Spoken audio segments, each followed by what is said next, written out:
0 to $2.4 million in revenue in high ticket dropshipping over the course of 2 years. And this is my high ticket dropshipping story.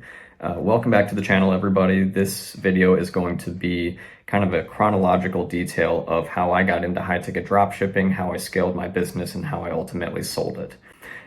So let's get started without any further ado. So how I got started in high ticket dropshipping.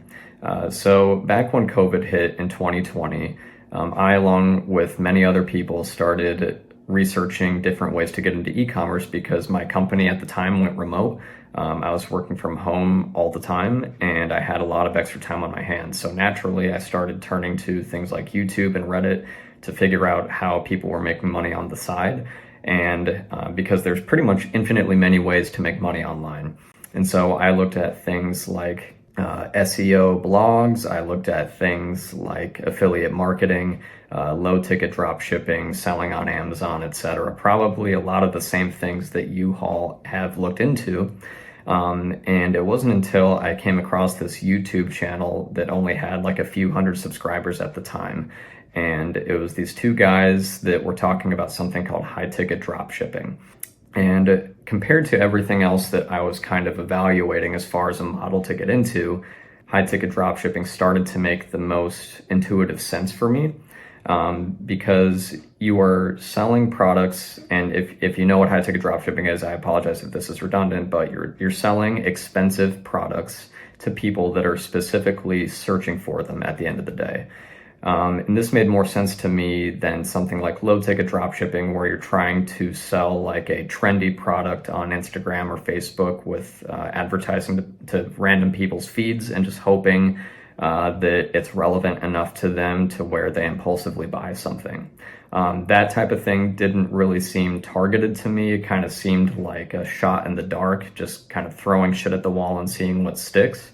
With high ticket dropshipping, as long as you choose a proper niche, which is easier said than done, it's a lot more targeted because you are only advertising to people that are specifically shopping for these things. And so at the very least, if I was going to get into e-commerce, I wanted to choose something that had a clear direction and had a model that made clear sense as far as how do I find these customers, how do I try to scale this, and how is this targeted at relevant people. And on top of that, the thing that I liked the most about, aside from it being targeted, was the fact that you're selling expensive products.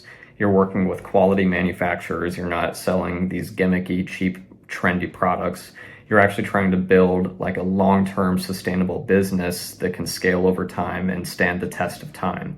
And because you're selling expensive products, you have to sell to way fewer people than as opposed to selling a $50 product. You have to make 1,000 sales to have some sort of notable profit. And so that's how I got started. And so I joined the course at the time, and I think I think e-commerce courses and online courses in general are some of the most valuable things as far as what you can invest in to get started in anything, whether it's learning to play guitar, whether it is learning to run a marathon, or if it's learning to start an online business. Now, the challenge is sifting through what is legit and what is not.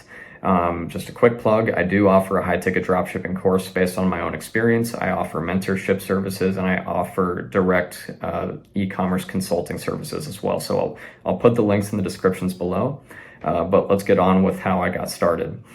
So the first thing I had to do was choose a niche. And at the time, it was a lot easier to kind of choose a niche and be successful right away with it, because high ticket and e-commerce in general wasn't at the competitive level that it is today, and only gets more and more competitive. So that's just kind of the nature of the beast. As time goes on, e-commerce gets more competitive. So I was very, very broad with the niche that I selected. I started with greenhouses. That was kind of my big initial idea. And then from there, I expanded to basically anything that was related to outdoor stuff and was expensive. So this included patio furniture. This included large umbrellas, fire pits, basically anything over $1,000 that you put outside. And so the idea with this was I wanted to cast as wide of a net as possible to figure out what sold and then narrow it down from there. And the way I actually recommend doing it now, if you want more immediate success, is being more selective, being more narrowed down with the product that you choose. Because at the end of the day, when you're selling products that are thousands of dollars, you want to come off as kind of an expert in that field. So for me, I was selling greenhouses. I was selling a bunch of stuff. I didn't come off as a greenhouse expert, and I didn't come off as an expert really in any field. But through this, I did figure out what sold for my business, and it wasn't at all a product that I ever, or a product type, or it's a whole industry in and of itself that I happen to carry on my store. And just so you guys know, I'm not going to disclose the niche here.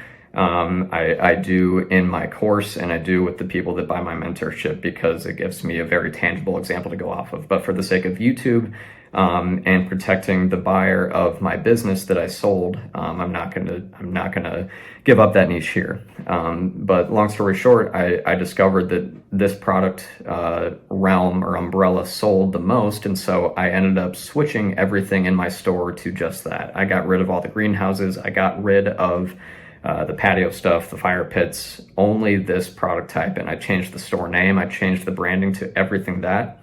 And that's where everything really started to change a lot.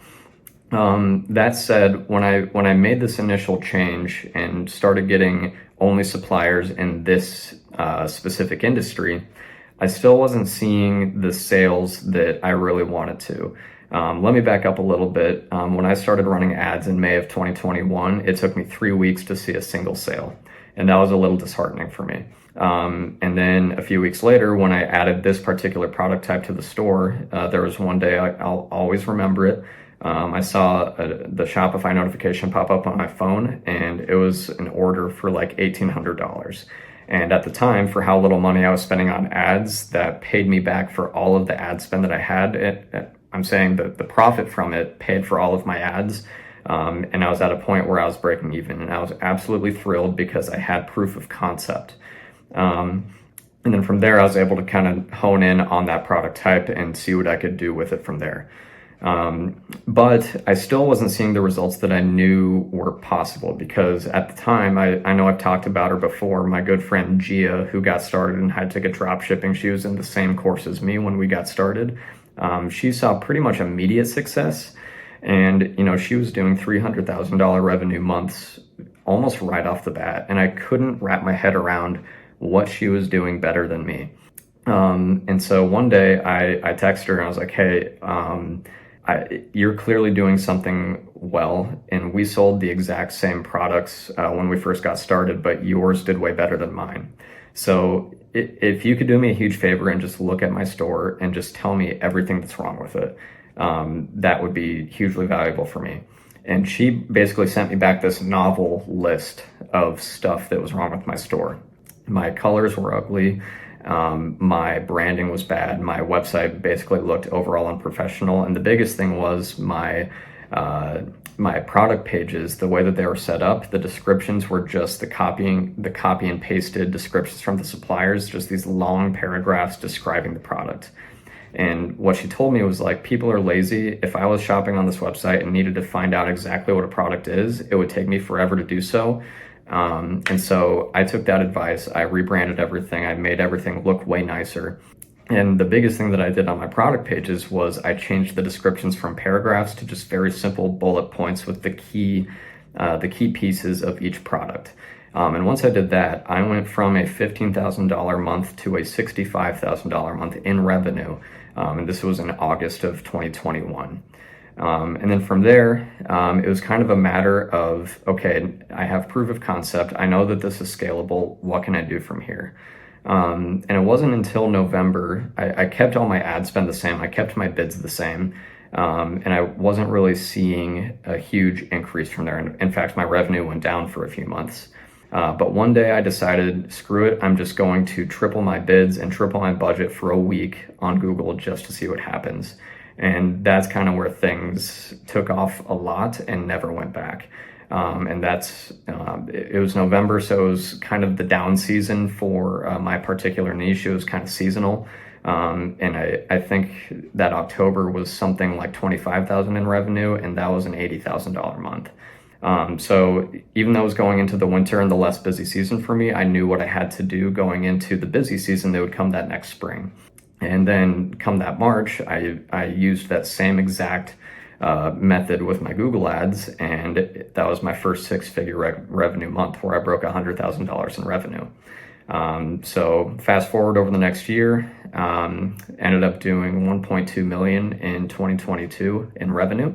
My biggest month was that June, where I hit about 270,000 in revenue after all discounts, and my profit margins were about 15%. So that was a huge month for me.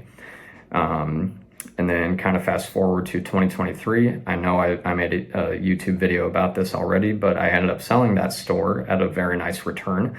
I prepared all my financials. I worked through a platform called Empire Flippers, but over the course of that time, I ended up generating about $2.4 million in revenue with about, I think I ended up between 12 and 13% margins all time. So that includes all of the months where I was kind of breaking even. So if we remove those months, it would be a little higher.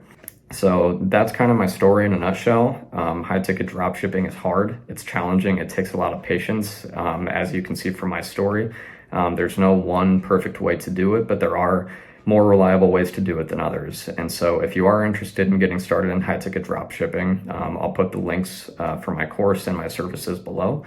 But really appreciate you guys watching, and make sure you hit that like and subscribe button because it's the biggest way that you can support this channel. But until next time, hope you enjoyed the video.